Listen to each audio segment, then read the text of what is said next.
नमस्कार दोस्तों, स्वागत है आपका JPY एकेडमी में।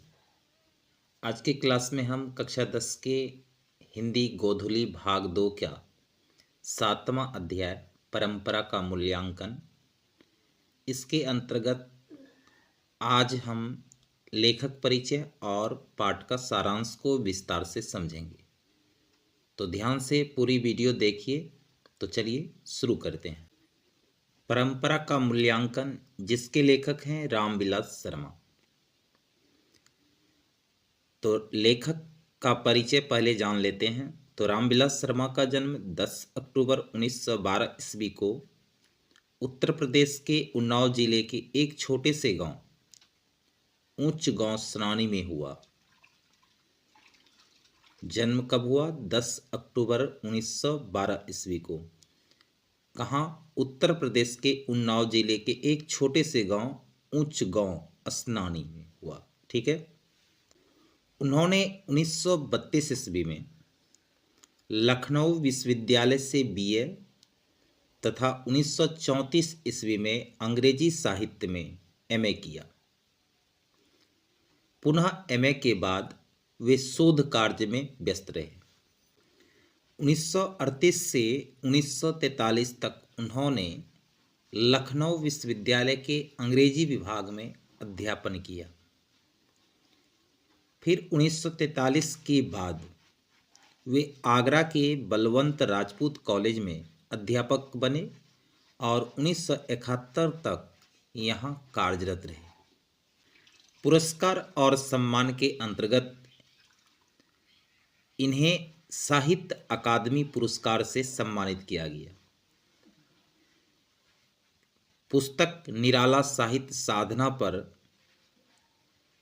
याद रखना है आपको, पुस्तक कौन सी थी? निराला साहित्य साधना। इन पुस्तकों पर इन्हें साहित्य अकादमी पुरस्कार से सम्मानित किया गया। यह उनकी साहित्यिक श्रेष्ठता का एक प्रमाण है। इनकी प्रमुख रचनाएं हैं आचार्य रामचंद्र शुक्ल और हिंदी आलोचना, भारतेंदु हरिश्चंद्र, प्रेमचंद और उनका युग, भाषा और समाज। ये इनके प्रमुख रचनाएं हैं। इसके साथ साथ महावीर प्रसाद द्विवेदी और हिंदी नवजागरण, भारत की भाषा समस्या, नई कविता और अस्तित्ववाद, भारत में अंग्रेजी राज्य और मार्क्सवाद, भारत के प्राचीन भाषा परिवार और हिंदी विरामचिन्ह बड़े भाई, ये इनके प्रमुख रचनाएं हैं। अब परंपरा का मूल्यांकन, जिसके लेखक है रामविलास शर्मा। तो इस पाठ का सारांश विस्तार से समझते हैं। वीडियो में पूरी बने रहिए। अगर वीडियो पसंद आए तो चैनल को सब्सक्राइब अवश्य करें ताकि ऐसे ही कंटेंट आपको मिलते रहे। तो चलिए, पाठ का सारांश के अंतर्गत परंपरा का मूल्यांकन रामविलास शर्मा द्वारा लिखा गया एक महत्वपूर्ण निबंध है जो समाज, साहित्य और परंपरा के आपसी संबंधों को सैद्धांतिक और व्यावहारिक दोनों दृष्टिकोण से विश्लेषित करता है। यह निबंध साहित्यिक परंपरा को केवल अतीत का अनुसरण मात्र नहीं मानता, बल्कि उसे नए संदर्भों में समझने और आधुनिक दृष्टिकोण से उनका मूल्यांकन करने का आग्रह करता है। जो लोग साहित्य में बदलाव लाना चाहते हैं और पुराने ख्यालात तोड़कर नई रचनाएं लिखना चाहते हैं, उनके लिए यह जरूरी है कि वे साहित्य की परंपरा को समझें। जो साहित्य दूसरों की नकल करके लिखा जाता है वह कभी अच्छा नहीं हो सकता।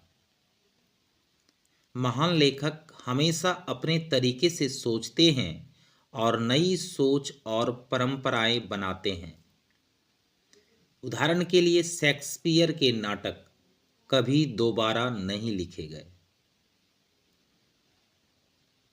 साहित्य के निर्माण में प्रतिभाशाली व्यक्तियों का महत्वपूर्ण योगदान होता है, लेकिन यह जरूरी नहीं कि सभी लेखक सर्वश्रेष्ठ हो। कोई भी लेखक पूर्णतः निर्दोष नहीं हो सकता, क्योंकि आलोचना और सुधार की संभावना हमेशा बनी रहती है। यही कारण है कि अद्वितीय रचनाओं के बावजूद कुछ नया रचने की गुंजाइश हमेशा बनी रहती है। राजनीति के बदलाव के बावजूद साहित्यिक मूल्य स्थायी रहते हैं, जैसे ब्रिटिश साम्राज्य का अंत हो गया। लेकिन शेक्सपियर, मिल्टन और शैली जैसे साहित्यकार आज भी जीवित और प्रासंगिक हैं, प्रशंसा करने योग्य हैं। साहित्य की एक विशेषता यह है कि वह अनेकता में एकता का परिचय कराता है। मानव समाज समय के साथ बदलता रहता है, लेकिन अपनी अस्मिता को बनाए रखता है। वह तत्व जो मानव समुदाय को एकजुट करते हैं, उनके लिए इतिहास और सांस्कृतिक परंपरा का ज्ञान अत्यंत महत्वपूर्ण है। उदाहरण के लिए, बंगाल के लोग तब तक सांस्कृतिक रूप में अविभाजित रहेंगे जब तक उन्हें अपनी साहित्यिक परंपरा का ज्ञान रहेगा। विभाजिता बांग्ला और पंजाब की तुलना से यह साफ समझ आता है कि साहित्यिक परंपरा का ज्ञान कहाँ अधिक है और कहाँ कम। यूरोप के लोग यूरोपीय संस्कृति की बात करते हैं, लेकिन यूरोप कभी एक राष्ट्र नहीं बना। राष्ट्रीयता के दृष्टिकोण से भारत ही वह देश है जहां राष्ट्रीयता किसी जाति द्वारा दूसरी जाति पर थोपी नहीं गई, बल्कि यह संस्कृति और इतिहास की देन है। इस संस्कृति के निर्माण में देश के कवियों का महत्वपूर्ण योगदान है। रामायण और महाभारत इस देश की संस्कृति की ऐसी कड़ी है जिसके बिना भारतीय साहित्य की एकता टूट जाएगी। किसी भी बहुजातीय राष्ट्र के सामाजिक विकास में कवियों की ऐसी निर्णायक भूमिका नहीं रही जैसी वाल्मीकि और व्यास की है। इसी कारण किसी भी देश की साहित्यिक परंपरा का मूल्यांकन उतना महत्वपूर्ण नहीं है जितना कि इस देश के लिए है। लेखक का तर्क है कि यदि जारशाही रूस समाजवादी व्यवस्था स्थापित होने के बाद पुनर्गठित हो सकता है, तो भारत में समाजवादी व्यवस्था लागू होने पर यहाँ की राष्ट्रीय अस्मिता और अधिक मजबूत होगी, इसकी कल्पना की जा सकती है। इसलिए समाजवाद हमारे लिए एक राष्ट्रीय आवश्यकता है। पूंजीवादी व्यवस्था में शक्ति का अपवाह होता है, जबकि समाजवादी व्यवस्था में देश के संसाधनों का उचित उपयोग किया जा सकता है।